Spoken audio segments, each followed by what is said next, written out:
Hello all you huggable lollipops, I'm Joseph the Huggist, and today I'm playing Zen Pinball 2, just about to talk and review another retro review. I guess it's not really a retro review because this movie came out last year, so I'm going to review a late review of Solo, a Star Wars story, which is not my favorite Star Wars movie, and it's actually probably the movie I least enjoy.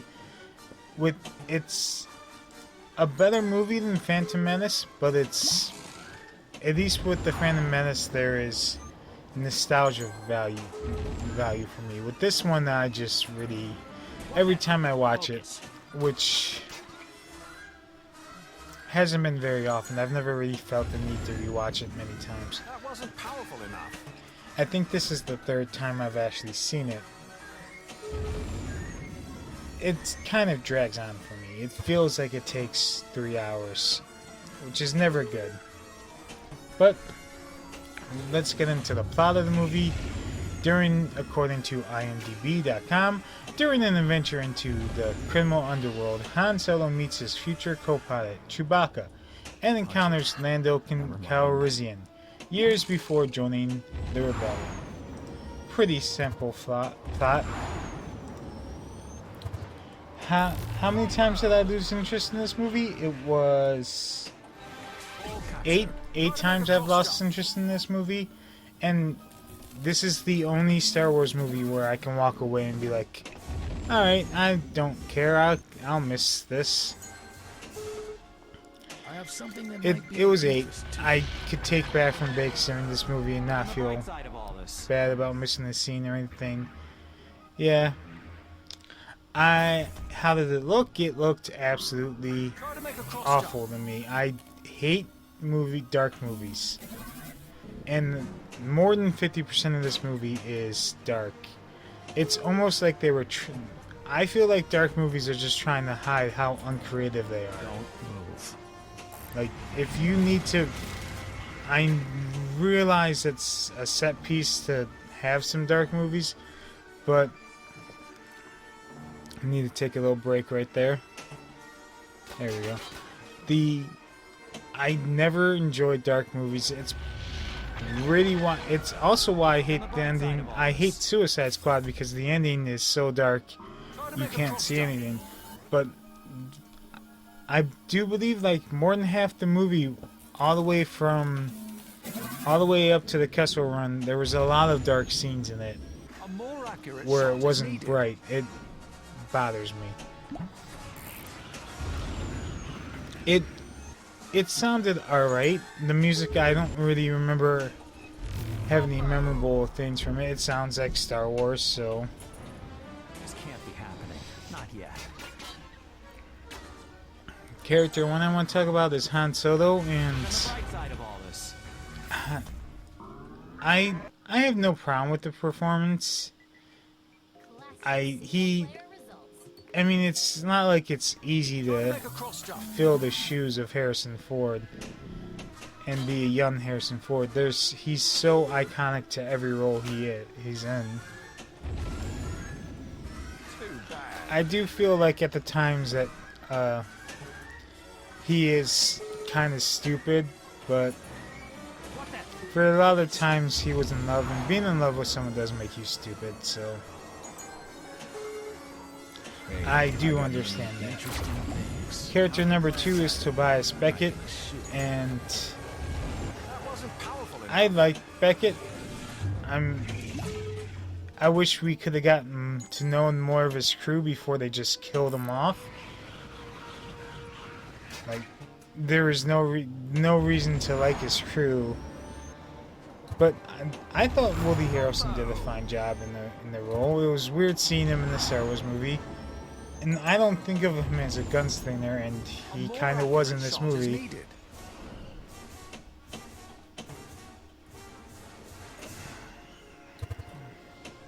Every turn he was trying to tell Han Solo not to get involved with him, and he didn't listen. And was single-handedly the best thing that happened to his life, but it made his life more difficult. Character number 3 I want to talk about is Amelia Clark's Kara. If I said that wrong, said that right. I would like to see more of her story because she's obviously done some shit that we don't know. And I was more interested in her than I was in Han Solo, and it was his movie. Which isn't a good thing. Going to see a movie called Solo, a Star Wars story, I should be more interested in Solo, but I was not. Too bad. That's probably because Clark is a very good actress with her facial expressions, in my opinion. I mean, and she's part of one of the biggest shows of all time in Throne of Games. So I think it was kind of overshadowing his performance. I'm not sure. Then again, she was alright in the last Terminator movie. She couldn't save that one. She has a unlucky role with the blockbuster movies where they're not really that great. But back to Solo. My least favorite scene is, I think, the scene when they're in like the sewer things in the very beginning. Only because it's just really dark and I could barely see what was going on. Didn't enjoy it. A more accurate shot is My most favorite scene in the movie is the 1.10 seconds of Darth Maul on the screen. He wasn't on the screen for all of that, but yeah, 1 minute and 10 seconds. I took a stopwatch, timed it. That's the only part of the movie that I enjoyed. And it's such a shame that Darth Maul is a part of the 2 worst Star Wars movies, in my opinion, that they couldn't utilize him more. It's a shame. This whole movie's a shame.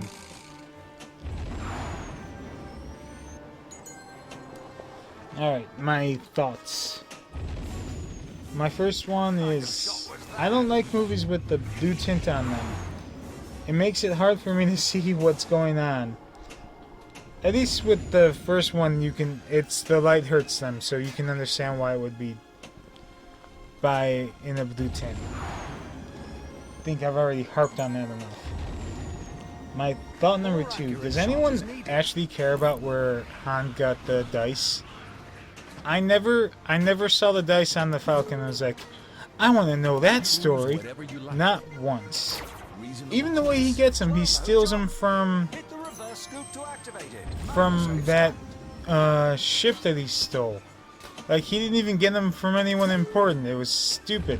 It would have been more impactful if he got them from someone who was in the movie for a long time. Like, the dice part didn't really, I really didn't like it.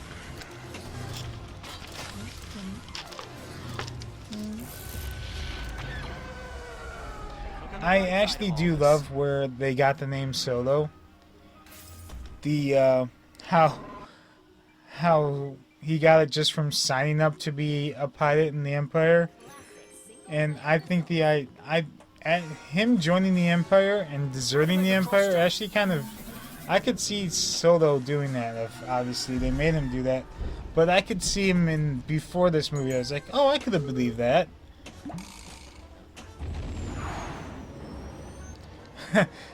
My thought number 4. This must have been during the Kessel Run. Why is this movie so dark? I will never understand dark movies. For me, it always makes it feel like they were hiding something. Number 5. How come it was more important to show the dice scene and to find out where the dice scene comes from and why the escape pod is off the Millennium Falcon? Why is that shit more important than how Han knows how to speak to Kashyyyk, or at least understand it? That would have been more interesting to these, other than the passing line.